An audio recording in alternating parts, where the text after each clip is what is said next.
committee, and now recognize the full committee chairman, Mr. Westerman, for his opening statement. Thank you, Mr. Gosar, and thank you to the witnesses being here today. Nobody can accuse the Natural Resources Committee of not being a hardworking committee. We had a full committee 4-hour hearing earlier today. There's another committee meeting down in 1324 that I was just at, and we've got this oversight hearing here today. And it's all very important issues, and I think it shows just how many things this committee impacts. And this is, to me, one of the most important things that we can look at.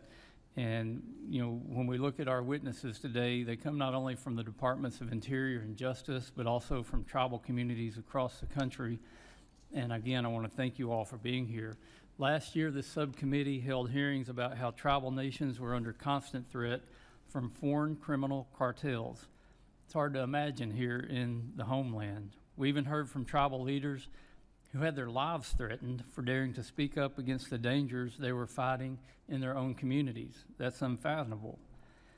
On his first day in office, President Trump signed Executive Order 14157, designating cartels and other organizations as foreign terrorist organizations, and specifically designated global terrorists, identifying these criminal cartels, which were previously empowered through open border policies, as foreign terrorist organizations, or FTOs, and it gives our law enforcement agencies additional tools to combat the mayhem these criminals have inflicted around the country, and particularly in tribal communities. For example, these FTO designations block cartels and their affiliates from accessing the U.S. financial system, prohibit anyone from transacting with or providing material support to cartels, and empower the U.S. to investigate, prosecute, and sanction FTO cartels anywhere in the world. These terrorist criminals have no place left to hide from the long arm of the law. Although President Trump began his second term only 6 months ago, the effectiveness of his policies are already clear and actually quite astounding. Compared to the Biden administration's illegal migrant crossings are down by 99.99%. Encounters with gotaways are down by 95%, and daily border encounters are down by 93%. Fentanyl trafficking at the southern border has fallen by 54%. 1,500 kilograms of fentanyl, more than enough to kill 750 million people, have been seized. That tells us there's still a lot of work to do. Over 6,000 drug traffickers and 151,000 illegal aliens have been arrested since January 20th. Thousands of FTO cartel and gang members have fled the United States. This most secure border in modern American history means more secure and safer tribal communities.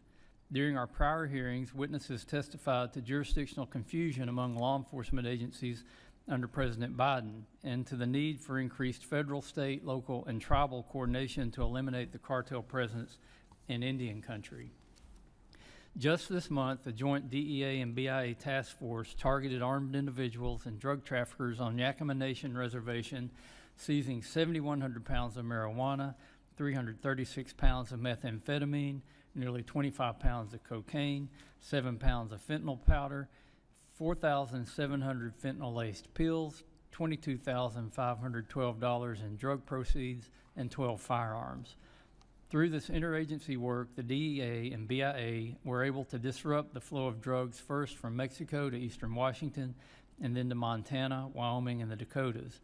This type of interagency collaboration to combat the spread of these drugs and crime in tribal communities is just getting started. With new border security funding in the recently passed One Big Beautiful Bill Act and new tools unlocked by President Trump designating cartels as FTOs, the time has come for law enforcement agencies to forcefully confront the drugs and violence that accompany cartel presence in tribal communities. Again, I look forward to hearing from our witnesses today about the progress we've made so far under President Trump and Congressional Republican leadership, and about the further actions we can take to ensure that tribal communities are protected from these nefarious operations. Thank you, Mr. Chairman, and I yield back.